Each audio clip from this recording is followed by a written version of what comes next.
I never thought betrayal would come with fine wine and filet mignon. But there I was, sitting at the head of a long, polished oak table in my parents' home, the kind of table reserved for celebrations. My father had spared no expense. Crystal glasses, candles, silverware I hadn't seen since Christmas 3 years ago. Everyone was there. Mom. My younger sister, Claire, dressed like she was headed to a Vogue interview. Her fiancé, a finance bro who hadn't blinked all dinner. Our CFO, the head of marketing. Even a few close family friends who had invested in our company over the years. Dad stood at the end of the table, holding up a glass of red. "A toast," he said, voice smooth and commanding. I felt a small flicker of warmth in my chest.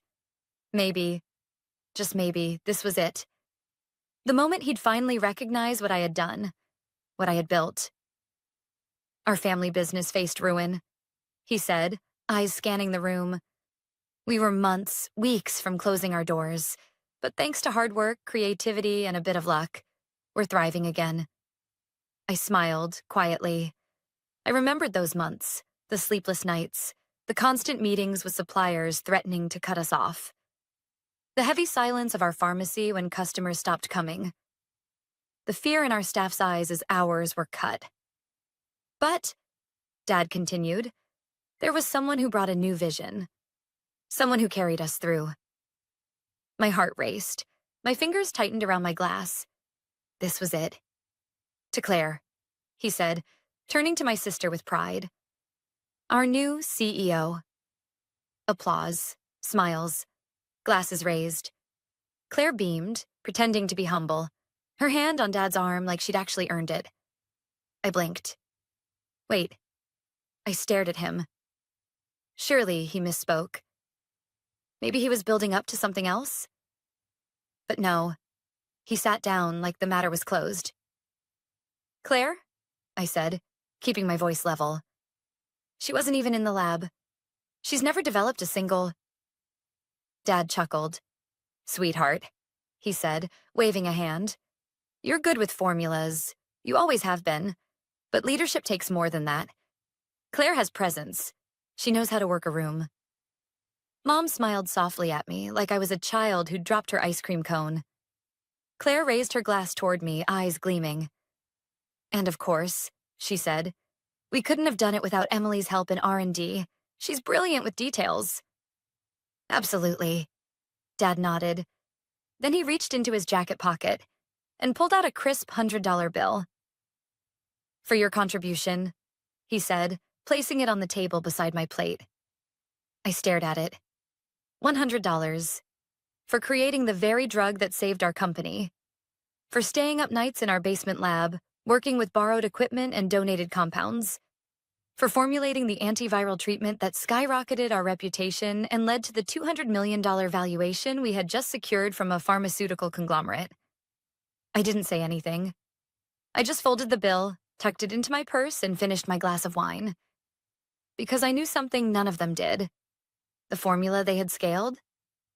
It wasn't the final version. They had patented an early model, one I had written in desperation during the height of our financial crisis. The real version, the perfected one, still sat in my encrypted files, the one that improved efficacy by 23% with fewer side effects.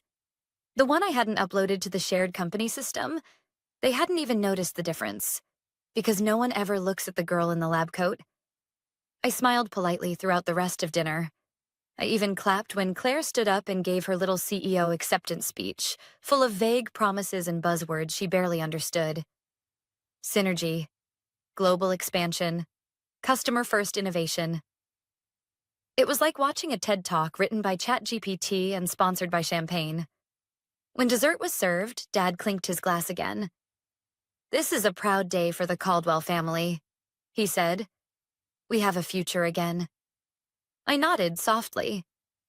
Yes, we did, but it wouldn't be the one they expected. That night, I drove home in silence. My hands gripped the wheel, knuckles pale. I passed the pharmacy, the lights still glowing, the new sign gleaming. Caldwell Remedies, a family tradition. I built that name back up from the ashes. and they handed it to someone who didn't know a compound from a calculator. The next morning, I showed up to work as usual. No fanfare, no drama, just my badge, my coffee, and the cold, white hallway that led to my lab. But something was different. Everyone was quiet. And then I saw the memo taped to the door of my office. Effective immediately, Emily Caldwell will transition into a support role under the R&D department, reporting directly to Claire Caldwell, CEO. I read it twice. Then I opened the door. My office had been cleared. My desk was gone. My nameplate removed. In its place was a small cubicle outside the lab, wedged between supply storage and the janitor's closet. I stood there for a moment, breathing, processing. And then I smiled, because they had no idea what was coming next. I didn't react. I didn't storm into Claire's office demanding answers. I didn't ask Dad why the promotion I'd earned was handed to someone who didn't even know how to run a clinical trial. I didn't even mention the $100 bill he'd tossed at me like I was some part-time intern. Instead, I took my new cubicle, the one with flickering lights and no heating, and decorated it with quiet purpose. A photo of the original formula notes. My own name, Emily Caldwell, lead researcher, scrawled on a sticky note and taped where my nameplate should have been. A coffee mug that read, "Be careful, this scientist bites." And then I got to work.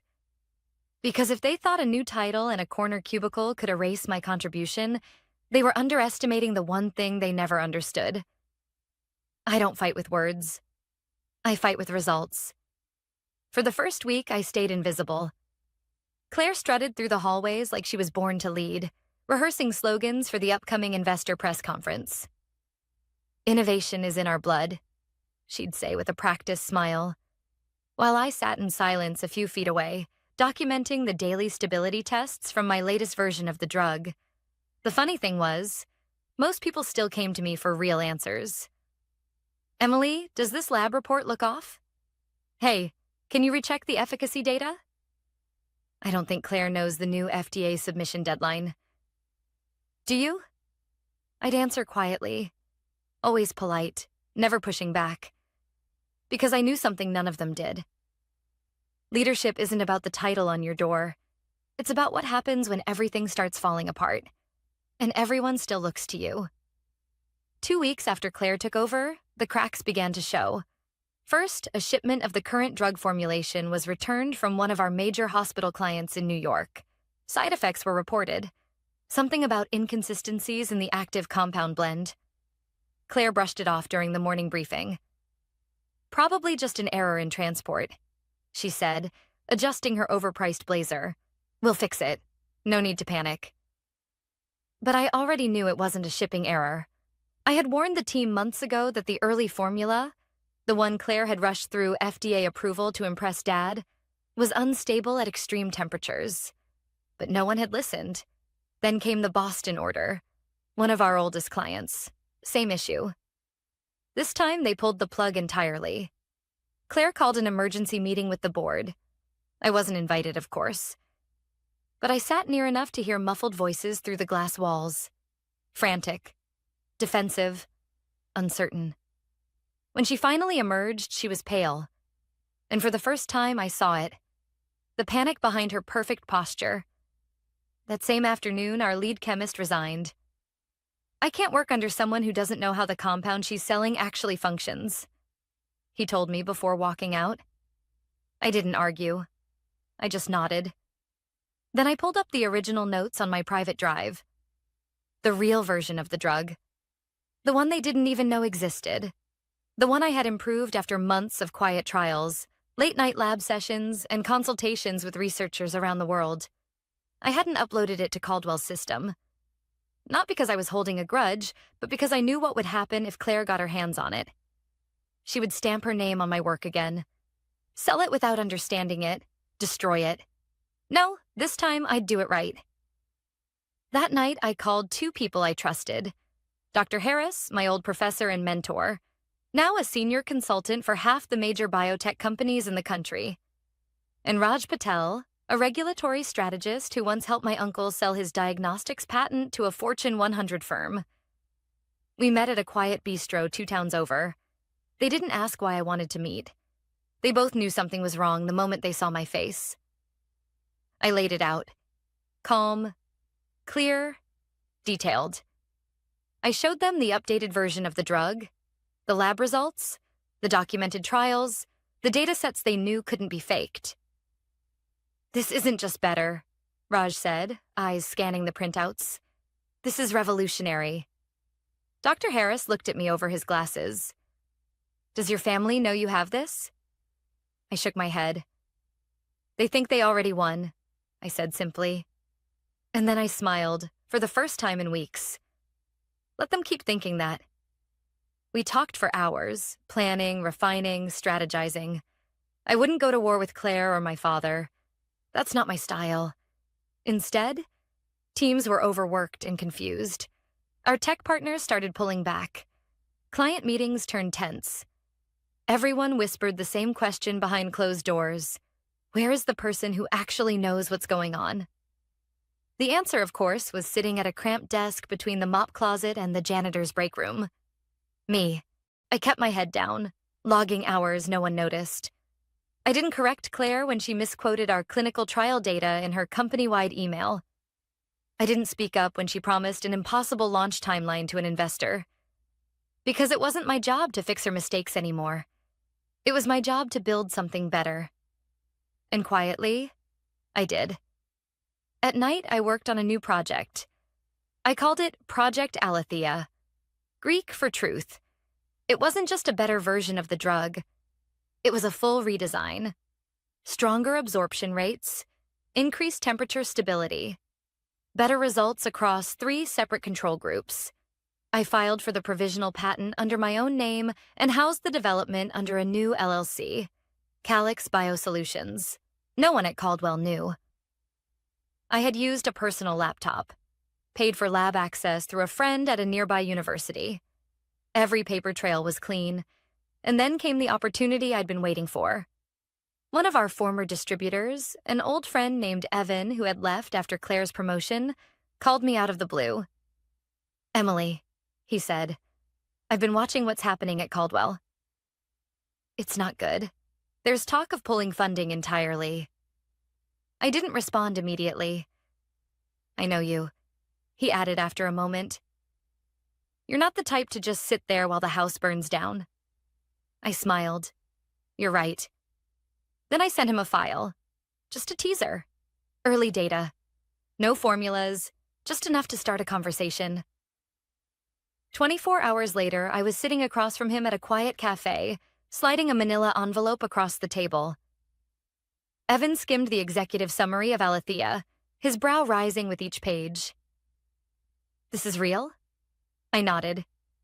He let out a low whistle. "You're going to crush them." I didn't say anything. I didn't need to. Because for the first time in my life, I wasn't looking for validation. I was preparing to make my move. 3 days later, Evan introduced me to a group of angel investors, former biotech execs who had walked away from the industry and were now hunting for the next big thing. And unlike my father, they didn't care what my last name was. They cared about results. I had those. Within a week, I had my first offer, a $5 million seed investment.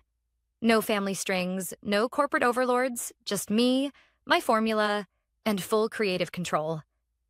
When the paperwork arrived, I signed it in my tiny cubicle, surrounded by half-used pipette boxes and stale vending machine coffee. The same day, Claire scheduled an all-hands meeting. "The company is facing challenges," she began, pacing the stage like she was giving a TED Talk. "But with focus, we'll bounce back."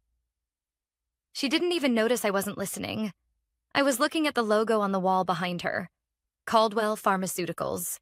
A name that once meant family, loyalty, legacy. Now, it meant arrogance, blindness, waste. As the applause ended, Claire smiled and said, "And don't worry, R&D is in great hands with my sister working behind the scenes." Everyone clapped. I didn't, because by then I had already booked a one-way ticket to Boston. That evening, I packed up my apartment. No goodbyes, no confrontation. I left behind the lab coat with the Caldwell name embroidered on it. hanging on a hook in the bathroom. The next morning, I was gone. By the time the team noticed I hadn't shown up, I was already sitting in a co-working space on the other side of the country, finalizing the next version of the formula with my new team. Real scientists, real analysts, real leadership. People who saw me, people who trusted me.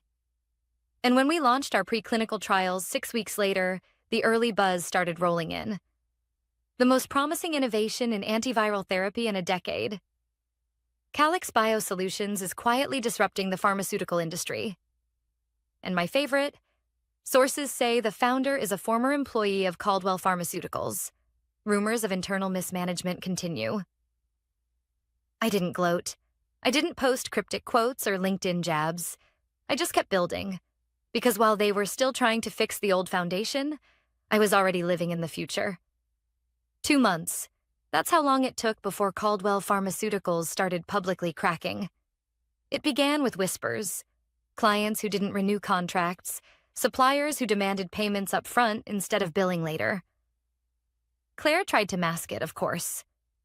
She tightened the PR spin, arranged glossy interviews, and posted motivational quotes on LinkedIn about resilience during uncertain times. But resilience doesn't fix science. And science was where I had always lived.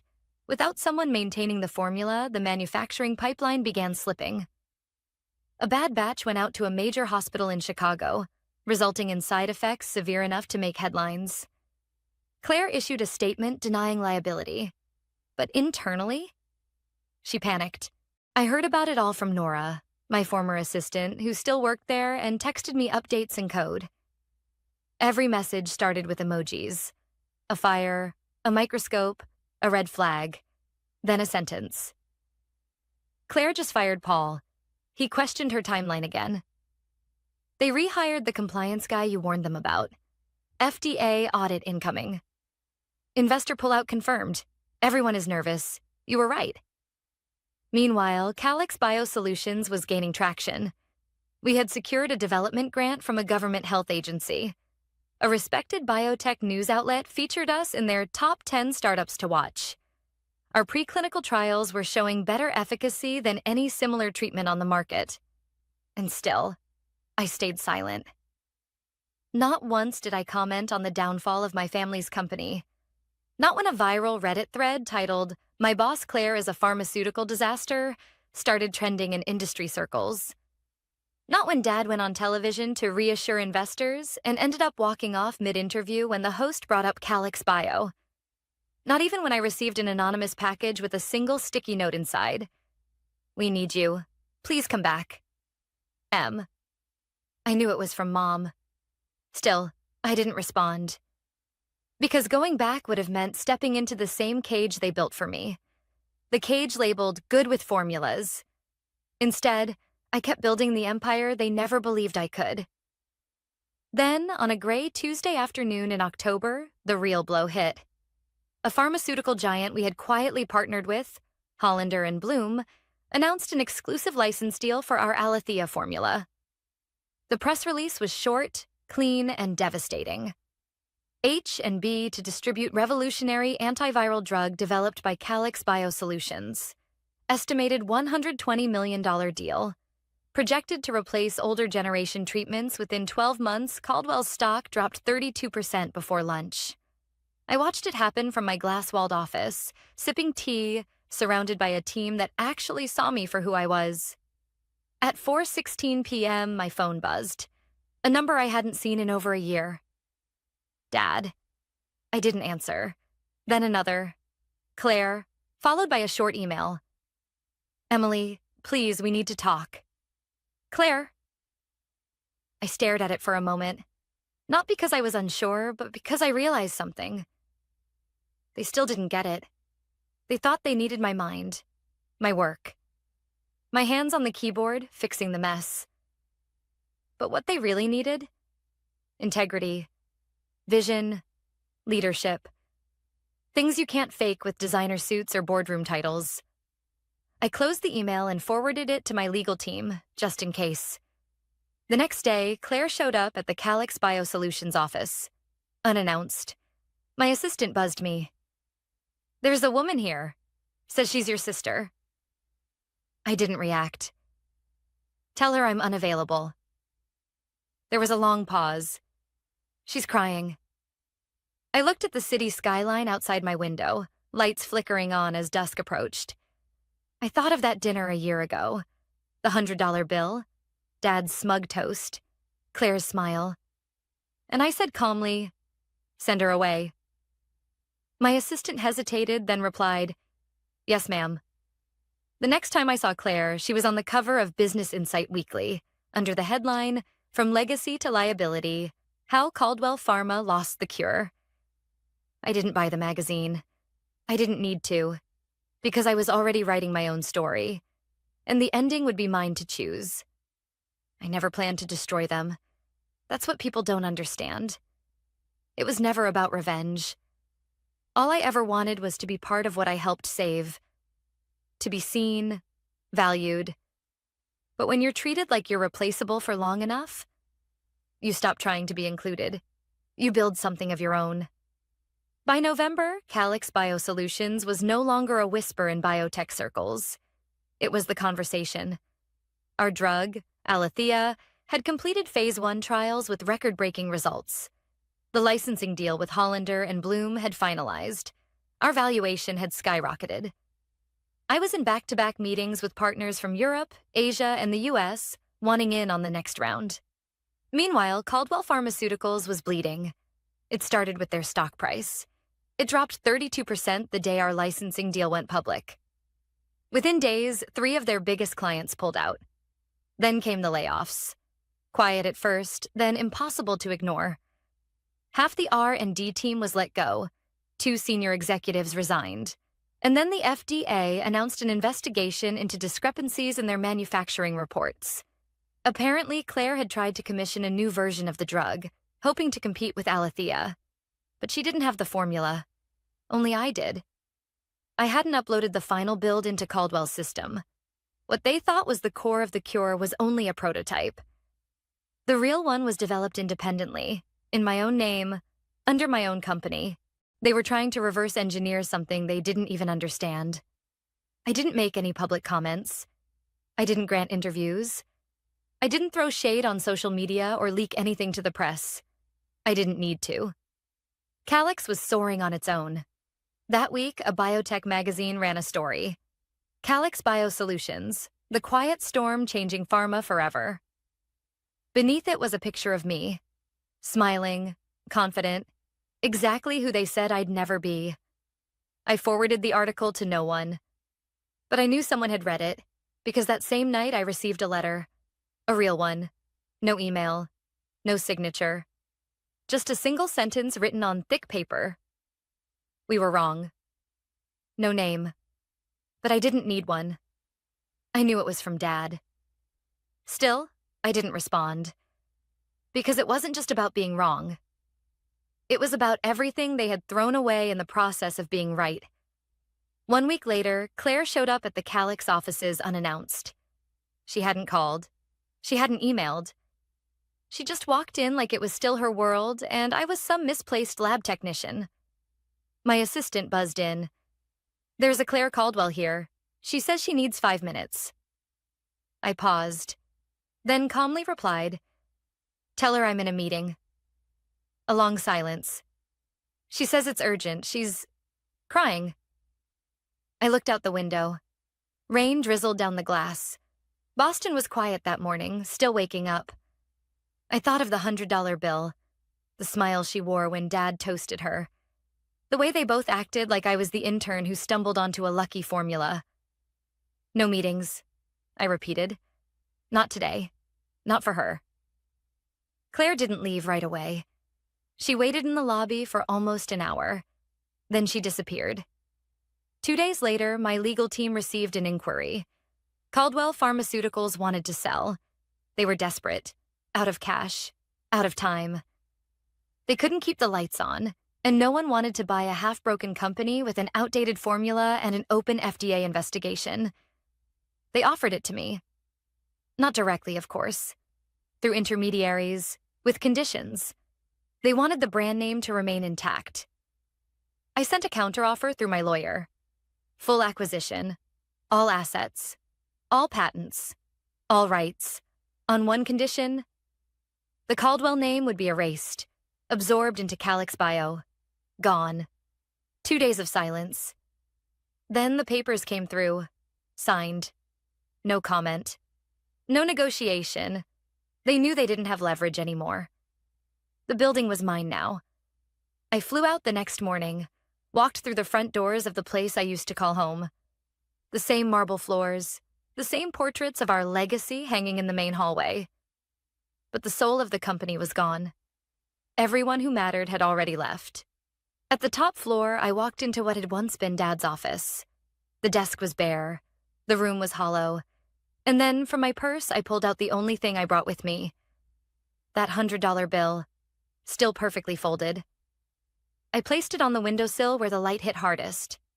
Not as revenge, not as a message, but as a symbol of everything they thought I was worth, and the empire I built anyway.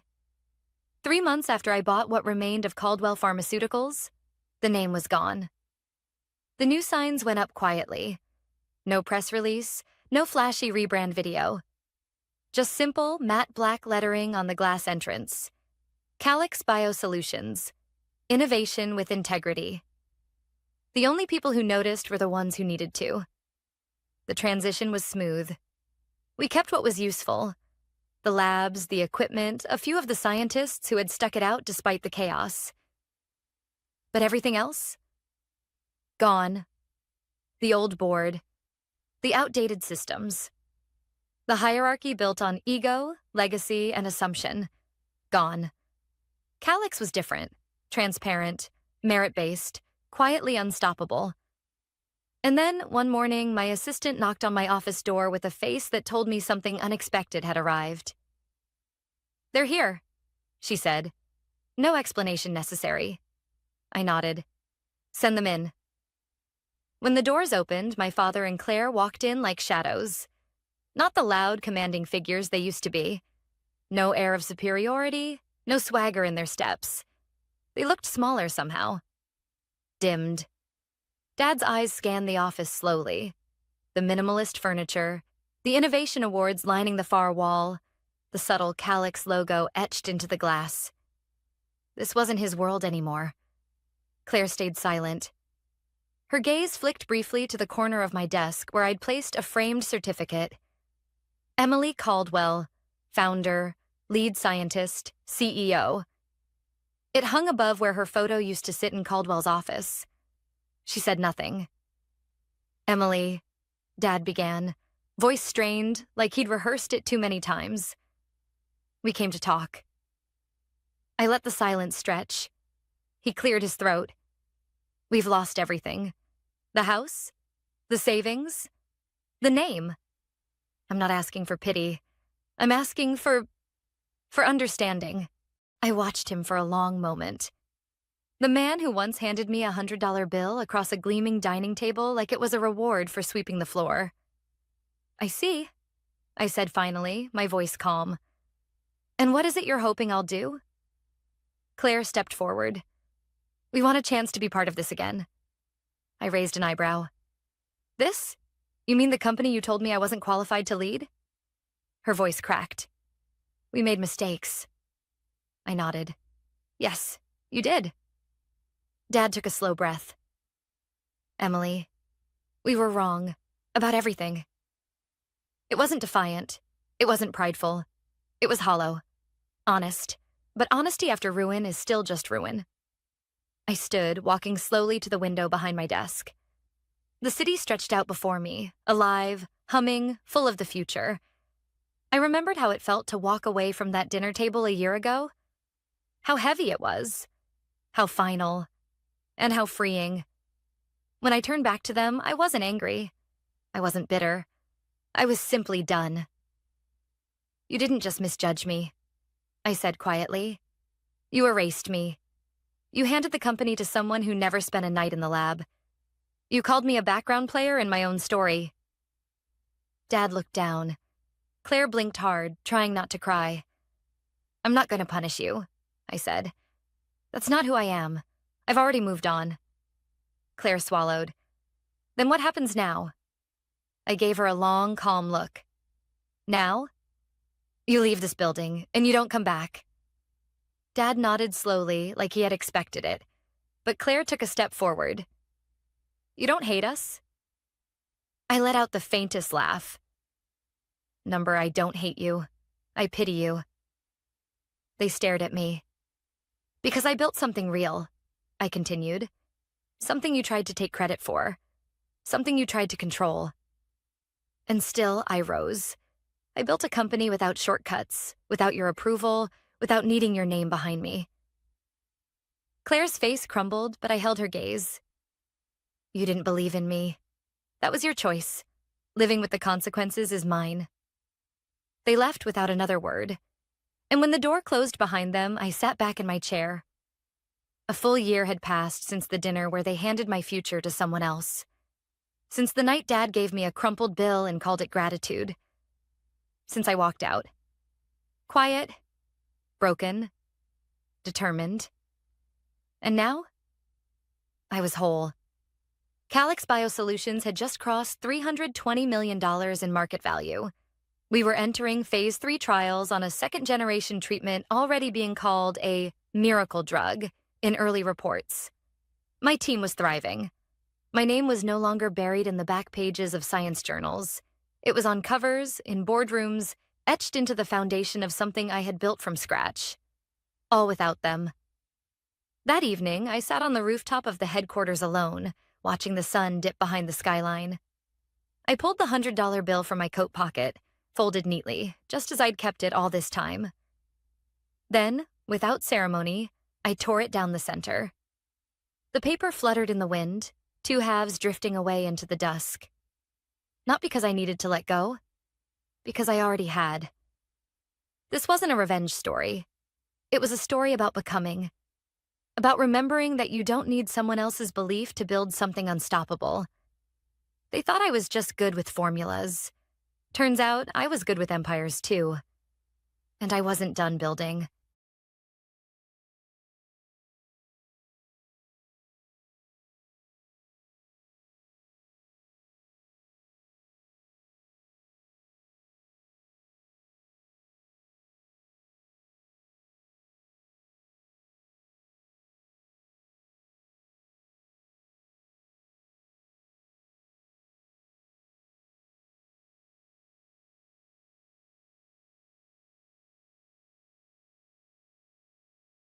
I've always believed that the most dangerous people in business aren't the loud ones.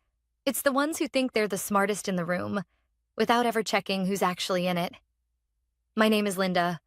I've worked at Colburn Tech for 8 years, long enough to survive 2 restructurings, 3 failed product launches, and a global crisis. I'm not flashy. I don't throw around titles, but I know this company better than anyone else on the 12th floor. What most people didn't know, including my new boss, was that I was also the silent investor who helped keep the company afloat during its darkest year. Back then, when our CEO begged for emergency funding to avoid a hostile takeover, I stepped up quietly, using the inheritance my grandmother left me. In exchange, I became the majority shareholder, but I never told anyone, not even my closest colleagues. My name appeared on paper in a holding firm registered out of state. No spotlight, no ego. I just wanted the company to survive. And then he arrived. Jacob Moore, newly appointed Executive Director of Operations, tall, polished, MBA from Stanford, all charm and spreadsheets. He introduced himself to the team like a motivational speaker. Change is coming, he said, his grin almost too white. We're going to take this company to the next level. At first, I gave him the benefit of the doubt. Change wasn't always bad, but it became clear very quickly that Jacob wasn't here to lead. He was here to conquer. He started making cuts, first to the admin team, then to product development. People who had worked here for a decade were suddenly no longer aligned with the company's vision. And in every team meeting, Jacob managed to make himself the hero. He loved the sound of his own voice so much that I started keeping tally of how many times he said, "Let me simplify this for you." By week 3, he still hadn't asked me a single question about my role. I had built the analytics division from scratch, developed the tools that saved us over $2 million in losses last year, and led the most successful client migration in company history. None of that mattered to Jacob. To him, I was just another name on an org chart. One Thursday morning, I was sitting at my desk reviewing data models when his assistant came in. "Jacob would like to see you in conference room B now." No context. No explanation. I gathered my laptop and walked down the corridor, my heels clicking against the marble tile, the silence around me unusually heavy. When I walked into the room, Jacob was already seated at the head of the table, arms folded. The blinds were drawn, the lights too bright. "Linda," he said without looking up, "let's keep this brief." I sat down, calm but alert. He finally looked up. "I've been reviewing your department's output. Frankly, I'm not impressed. The tools you've built are outdated and your team seems to lack initiative." I blinked once. "Outdated according to..." He shrugged. "Industry standards, metrics, gut instinct, doesn't matter. Bottom line is we're streamlining. And I think you've plateaued." There was a pause. Then he leaned forward and said it. "You're replaceable. You add nothing here." The words didn't sting, not the way he probably expected. Instead, something in me cracked, like a dam that had been quietly holding back water for far too long. I let out a short, sharp laugh. He frowned. "I'm being serious." "I know you are," I said, still smiling. "And that's what makes it funny." He leaned back, annoyed now. "If you find this so amusing, maybe you'd prefer to leave. We can formalize that today." I looked him square in the eye. "Then fire me." His expression faltered, just for a second. "Excuse me?" I leaned forward this time. "Fire me. If I'm so useless, let's not waste time. Get HR in here and walk me out." The room was silent. I could see his confusion starting to bloom. He hadn't expected defiance. Not from me. He thought I'd beg. Just like the others. But I had something he didn't know. And how fun the next boardroom meeting would be. Because he had no idea who actually held the power in this company. No idea whose signature was needed to approve his next promotion. Or his quiet removal. That day, as I walked out of the conference room with a polite nod, I wasn't furious. I was ready. Ready for the curtain to lift, and ready to finally show Jacob Moore exactly who he had just tried to erase. By the time Friday rolled around, word had started to spread. Not publicly, of course, but in offices like this, whispers move faster than emails.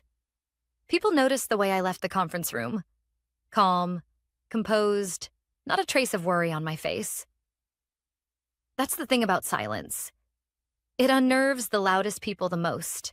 Jacob spent the morning in back-to-back meetings, walking through the halls like a man measuring his new kingdom. He didn't make eye contact. Not with me, not with anyone outside his hand-picked circle of junior executives. But I knew what he was doing, paving the way for something bigger. He had plans, ambitions, and in his mind I was a loose end. Someone to be tied off before the board's quarterly strategy session. Too bad he hadn't done his homework. That morning, I got a call from Michelle, Colburn's head of legal and someone I'd trusted for years. "Linda," she said, "I reviewed the latest board prep file. Jacob submitted a proposed restructure plan. Your name's not in it." I raised an eyebrow. "He's trying to erase a whole division? Or just edge you out entirely? But here's the part he really screwed up. He listed the majority shareholder approval as pending." I smiled. Of course he did. "He doesn't know it's you, does he?" Number and I have no plans to tell him. There was a pause on the other end of the line. "Linda, you could stop this today." "I don't want to stop it," I replied. "I want him to walk right into it." Because the truth is, men like Jacob don't learn through words. They learn through consequences. And his was coming. I spent the afternoon preparing my notes for the board meeting, scheduled for Monday morning. I reviewed our financials, operational risks, and department performance. Then I pulled up my ownership documents, quietly reminding myself of the leverage I carried in a leather folder no one had seen. When I closed my laptop that evening, I felt the tension settle in my chest like a loaded spring. Monday would be interesting. But not for the reasons Jacob thought. Monday arrived with the kind of sharp winter sunlight that made everything feel a little too clear. I dressed intentionally. Not flashy, just precise. Tailored navy blazer, clean white blouse, hair tied back, the look of someone you don't overlook twice. The boardroom was already half full when I arrived. Michelle caught my eye and gave a small nod. I took my seat near the far end of the table, my usual spot. Jacob walked in 10 minutes later, confidence radiating off him like heat. He took the seat to the right of the chairman, cleared his throat, and opened his presentation. Good morning, everyone. I'd like to begin with a vision. A leaner, more aggressive Colburn tech. One that thrives by cutting through outdated practices and redefining leadership. His eyes scanned the room as he clicked through slides. Charts, buzzwords, projections, all tailored to impress. Then came the final section. In order to accelerate innovation, I propose a structural change to the analytics division. We'll transition Linda Geller's role to an external advisory position, with her duties redistributed to more agile junior staff. He said it without even glancing in my direction. A few board members shifted in their seats. Michelle stared at him, stone-faced. Then the chairman spoke. Before we proceed, we need shareholder approval for any structural changes at that level. Jacob nodded. I've listed it as pending. I was under the impression it wouldn't be a problem. It was time. I cleared my throat. Calmly. Clearly. I'm afraid I can't approve that. Jacob blinked. I'm sorry? I said no. He turned toward me, confused. With all due respect, Linda, you don't have the authority. I do, I said, reaching into my folder. I placed a copy of the ownership structure on the table, sliding it toward the chairman. Michelle leaned forward and confirmed. She does. Linda is the majority shareholder through Geller Holdings. It's been verified since the last capital raise. The silence was thunderous. Jacob stared at me, lips parting, then closing again. For the first time since he arrived, he looked unsure. I didn't know. I tilted my head. That's exactly the problem, Jacob. You've been making sweeping decisions without understanding who you're dealing with, or what they've done for this company. The chairman leaned back in his chair. Well, that certainly changes things. Jacob turned red. Why didn't anyone tell me? I didn't flinch. Because you didn't ask. You assumed? He opened his mouth to speak, but no words came. Just silence. Heavy. Defeated. The chairman spoke again, this time to the room. We'll take a short recess. Linda, if you'd stay back for a moment. As the others filed out, Jacob remained frozen in his seat. I didn't look at him. I didn't need to. His silence said enough.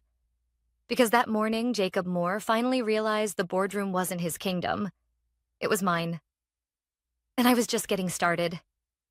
After the boardroom cleared out, the silence felt different.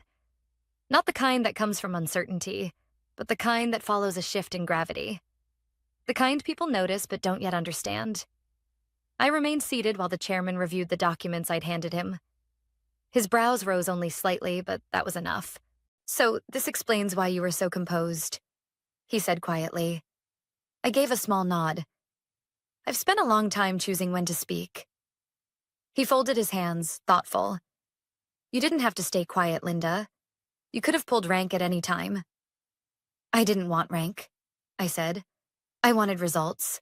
I wanted to see who showed up with integrity, and who tried to bulldoze their way through the people who built this place. He nodded slowly, then leaned back. I'll be honest, that was one hell of a power move. I wasn't aiming for drama, I replied. Just clarity.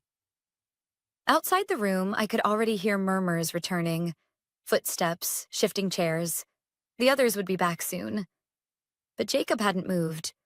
He was still seated at the table, staring at the screen in front of him like it might offer a lifeline. He hadn't said a word since I'd revealed the truth, and I hadn't looked at him once. When I stood, I gathered my folder, slid my pen into my notebook, and walked past his chair without pause. But just as I reached the door, I heard it. "Why didn't you just tell me?" His voice was quiet, flat, almost like a child who had just realized the game was real. I turned slightly, not enough to face him. Because the people who matter know, and the ones who don't, eventually show you why they don't. Then I left. The rest of the day moved like molasses. Emails piled up. Meetings were postponed. No one knew what to say, so most didn't say anything at all. But the atmosphere had changed. People passed me in the hallway with subtle nods, unsure if they were supposed to acknowledge what had happened. Some were curious, some looked relieved, and others looked worried. I wasn't surprised. Jacob didn't show up to the afternoon executive huddle. His assistant claimed he was handling urgent matters. I didn't need a memo to know what that meant. He was scrambling, trying to figure out how he'd missed something so critical, trying to dig himself out before the ground gave way completely. But the cracks were already showing. That evening, as I was preparing to leave, I received an anonymous message through our internal employee portal. "Thank you. You don't know me, but I've watched him steamroll half my team these past few weeks. It means a lot to see someone finally stop him."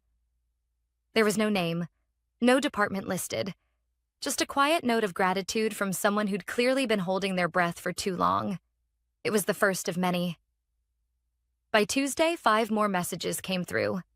Then 12. Some were short, others long, detailed, filled with timelines of sudden dismissals, strange evaluations, veiled threats.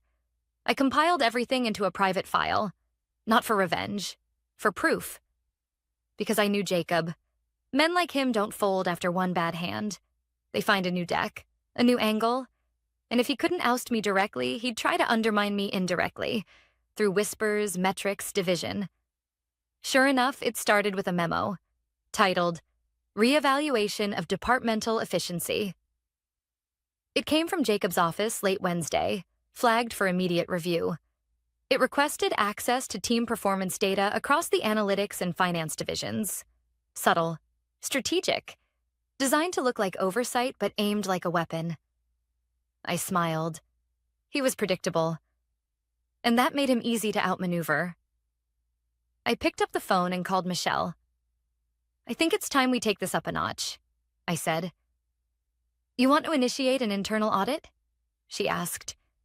I want to meet with HR and compliance. Off the record. I'm not accusing anyone of misconduct. Yet. But I want a record of everything that's happened since Jacob arrived. There was a pause. Then, understood. That night, I stayed late again. Not because I had to, but because I needed to think. I walked the empty halls, the fluorescent lights humming above me, the city skyline glowing faintly through the floor-to-ceiling windows.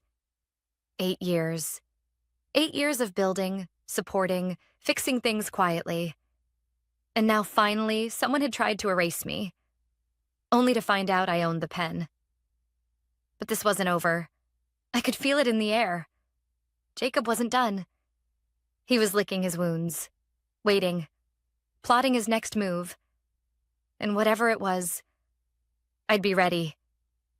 By the following Monday, Jacob was back in the office. He walked with that same overconfident stride, nodding to people like nothing had happened. Like the board meeting hadn't exposed the single biggest oversight of his career. That was the thing about Jacob. His ego was both his armor and his blindfold. And now it was beginning to crack. But instead of challenging me directly, he shifted tactics. That week, I noticed small, subtle changes. First, it was the data permissions. My team suddenly lost access to 2 of the core reporting dashboards we'd used for years. When I contacted IT, they said the change came from an executive directive. Streamlining workflows, they called it. No one would admit whose directive, of course. But I didn't need to ask. Next came the client meeting shuffle. My scheduled presentation with our largest analytics partner was reassigned. I only found out when my calendar sent me a cancellation alert, 15 minutes before the meeting. When I followed up, Jacob's assistant said it had been rerouted to better align with operational leadership. I could feel it happening. He wasn't coming for my job anymore. He was coming for my credibility. It was slow, intentional, a quiet sabotage. He wanted the perception of my influence to erode, inch by inch. Not by confrontation, but by control. He was betting I'd get tired, that I'd get paranoid, lash out, or simply give up. But I'd seen this tactic before. Years ago, fresh out of business school, I'd worked under a manager who had done the exact same thing to a woman on our leadership team. Whisper campaigns, strategic exclusion, private criticisms masked as concerns. She eventually left, exhausted, isolated. I hadn't had the voice to speak up then, but I do now. That Wednesday, I asked Michelle to lunch. We met at a quiet place off campus, a small cafe with worn leather booths and dim lighting. I laid out the pattern, the access blocks, the reassignments, the tone of Jacob's new memos. "He's isolating you," she said after a long sip of her coffee. "Yes," I said, "and I want to respond the right way. Not react. Respond." Michelle nodded. "Start documenting everything. Not just incidents, emails, meeting logs, timestamps. If he's creating a hostile work environment, we need evidence." "I already have a file," I said, "and I've started getting quiet messages from others. People he's sidelined. People who are afraid to speak." She leaned in. "How far are you willing to take this?" I didn't answer immediately. Then, "As far as I have to. I won't be pushed out of the company I helped save. Not by a man who walked in with a shiny resume and a superiority complex." Over the next few days, I became meticulous. I logged every delay, every denial of access, every meeting I was removed from. I kept screenshots, recorded call summaries, even voice memos when I left certain discussions. My inbox became a journal, my calendar, a map of microaggressions. Then something strange happened. I received a forwarded message, an email Jacob had sent to the chairman, CCing 2 board members. It had been accidentally sent to me by one of the recipients. A quiet ally, I suspected. The message was short, clinical. "Linda has shown signs of disengagement. I'm concerned about her leadership viability long term. She's missed several meetings and seems increasingly uncooperative." I stared at the screen. Disengaged. Uncooperative. Words used not to describe, but to erase. This was it. His next move. He wasn't just sabotaging workflow. He was creating a narrative. One where I was the problem. One where he could push for my removal not with malice, but with plausible deniability. I took a deep breath and flagged the email. This time, I wouldn't stay quiet. The next morning, I called for a closed-door meeting with the chairman and Michelle. I presented my file, calmly, cleanly, without emotion. Just facts, dates, patterns, evidence. When I finished, the room was silent. Then Michelle spoke. "This is coordinated, calculated, and it's not just you. It's company resources being manipulated to undermine a senior executive." The chairman folded his hands. "You've handled this with impressive restraint, Linda." I met his eyes. "I didn't come to burn bridges, but I won't let someone slowly torch my reputation just to protect their own ego." He nodded. "Leave it with us. There's a board ethics committee meeting next week. Jacob will be invited to present his leadership case. Will I be allowed to attend?" "You won't just attend," he said. "You'll speak." As I left the room, I felt something I hadn't in weeks. Certainty. Jacob had underestimated me once. That had been his first mistake. Now he was trying to rewrite the story. And next week, I'd make sure the board knew the truth. In my own words. Because I wasn't just a shareholder or a department head. I was the warning he never heard coming. The board ethics meeting was scheduled for Tuesday at 9 a.m.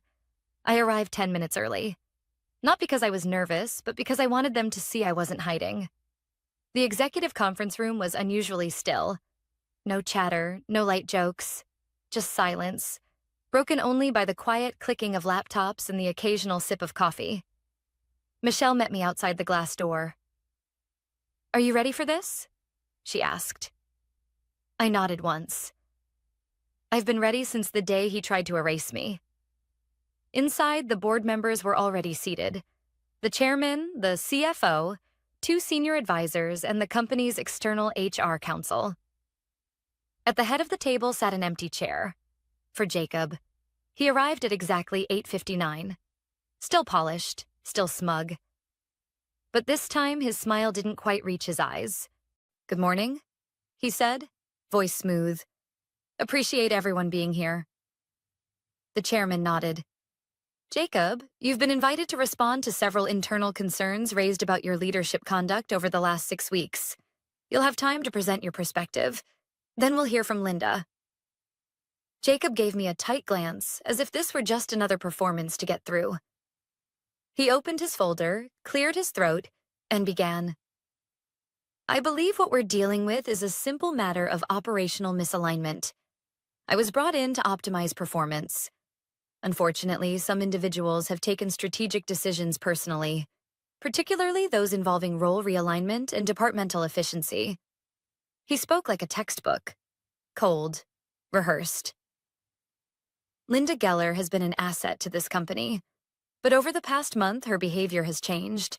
She's withdrawn from key projects, resisted collaborative input, and, frankly, created an atmosphere of tension that's been reported by several colleagues." He paused to let the words settle. A subtle smear, dressed in professionalism. He continued.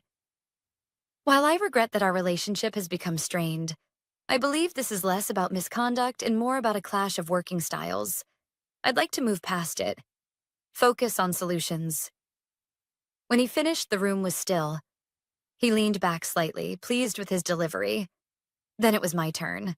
I didn't stand. I didn't raise my voice. I simply opened my own folder. "I'd like to clarify a few things," I said, looking at each board member one by one. The decisions Jacob refers to weren't strategic. They were targeted. I've documented 6 separate instances where I was intentionally removed from meetings, stripped of data access, and reassigned from client communications without cause. I handed printed copies of the timeline to everyone at the table. Michelle nodded as I continued. These weren't performance-based decisions. They were deliberate moves to push me out, to isolate me. After I revealed I was the majority shareholder, the tone changed. Subtly at first. Then systematically. I paused. And I'm not the only one. I reached into my briefcase and pulled out a second folder. Inside were the anonymous reports I had received from employees across multiple departments, each one recounting similar tactics: gaslighting, exclusion, demeaning evaluations with no basis in fact. The same pattern appears in every story. Abrupt restructuring. No transparency. No support. Just quiet pressure to leave. The chairman glanced through the reports, his face tight. "Additionally," I said, "I received a copy of an email Jacob sent to the board stating I had disengaged from my duties. That email was based on meetings I had been removed from without my knowledge. He created the absence, then used it as evidence." I let the silence do the rest. Jacob's composure faltered. "These are one-sided accounts," he said quickly. "You can't take anonymous complaints as fact." Michelle spoke up then, calm, firm. "Actually, we've corroborated several of the events Linda documented. IET confirmed the access removals came directly from your office. HR has flagged similar concerns raised internally, ones that were never followed up." The chairman folded his hands. "Jacob," he said, "your role here was to lead with integrity. Instead, you created an environment of manipulation and fear. You misused your authority, and now the board has to decide what that means for your future here." Jacob looked at me, his voice rising for the first time. This is a setup. You all let her trap me. No, I interrupted, calm as ever. You trapped yourself. You underestimated the one person who wouldn't stay quiet. There was a pause. Then the chairman stood. Jacob, you are suspended effective immediately pending further review. Security will escort you out after this meeting. We'll be issuing a formal statement to the executive team by end of day. Jacob stood, stunned. His face, once smug, had collapsed into something I'd never seen from him before. Disbelief. I built this. He started. No, I said softly. You nearly destroyed it. He turned and left the room without another word. As the door clicked shut behind him, the room exhaled. The chairman looked at me. You didn't just protect yourself, Linda. You protected this company. I nodded but didn't smile, because I knew this wasn't the end. It was the beginning. 2 weeks after Jacob was escorted out of the building, the atmosphere at Colburn Tech had changed. Not with fanfare or celebration. There were no emails praising justice, no office-wide announcements. But the silence itself felt different now. No longer heavy with suspicion, but open. Light. People made eye contact again. Laughter returned to break rooms. Meetings started to feel like actual collaboration, not battles of posturing and control. Still, Jacob's shadow lingered. Rumors flew that he'd tried to negotiate a quiet exit with a severance package, but the board declined. The formal report cited abuse of authority, ethical violations, and an attempt to deliberately mislead executive leadership. He left without an official statement. No LinkedIn update, no goodbye drinks. He just vanished. And I didn't step into the spotlight immediately. Instead, I went back to work. But this time, things were different. The board asked me to stay on as interim head of strategic operations. I accepted, but on one condition. I want to rebuild trust, I told the chairman. Not just mine, everyone's. He agreed. We need that now more than ever. So I started small. I met with every department head personally. I reopened channels Jacob had shut down. I reinstated access to the teams who'd been cut out of their own workflows. I invited anonymous feedback. I asked questions. And most importantly, I listened. The messages kept coming too, from people I'd never spoken to before. One junior analyst wrote, "When I saw you speak in that meeting, I realized I didn't have to be afraid to speak up anymore. Thank you for showing me that strength doesn't always mean yelling." Another message simply said, "You made me believe we could be led by someone who actually sees us." Those words stayed with me, because that's what it had all come down to in the end. Being seen. A month after Jacob's removal, the board gathered again. This time, not for discipline, but for decision. The chairman called me into his office ahead of the meeting. I assumed it was to discuss a new appointment, maybe even help choose Jacob's permanent replacement. Instead, he slid an envelope across his desk. My name was printed in gold on the front. I opened it slowly. Inside was a formal letter, stamped and signed. Permanent Executive Director of Strategic Operations. I looked up. "I didn't ask for this," I said, barely above a whisper. "I know," he replied. "And that's why you're the right choice." There was no triumphant music, no round of applause. Just stillness. I nodded once. If I take this, I want a seat at every strategic table, not just for optics, but to drive change. You have it. And I want a new code of leadership conduct, non-negotiable. Every new hire, every promotion. We start from values. Done. And the people Jacob tried to bury. I want their voices amplified. No more silencing talent because it's inconvenient. "You're shaping the culture now," he said. "We're just following your lead." That night, I stayed in the office long after everyone had gone home. I stood by the window, looking out at the city, its lights flickering like stars trying to stay lit in fog. I thought about my first day here, 8 years ago. I'd sat quietly at my desk, terrified to speak too loudly, afraid to make mistakes. I'd watched others rise by noise and proximity, while I kept my head down, working, waiting. I used to wonder if anyone ever noticed. Now I know they did. Eventually. The next morning, I removed Jacob's old nameplate from the glass wall of his former office. I didn't replace it with mine. Instead, I had a new one made. Integrity is not optional. 3 words, but everyone understood what they meant. Because leadership isn't about control. It's about clarity, respect, responsibility. And the people you lead will never forget how you made them feel. I know now that power doesn't always look like shouting in meetings or pounding fists on tables. Sometimes it looks like a woman quietly sitting through an ambush, then walking out stronger. Sometimes it's knowing when to speak, and sometimes it's knowing when to let silence speak for you. I didn't win because I had the title. I won because I never lost sight of who I was, even when others tried to rewrite the story. And that's a kind of power no one can take from you.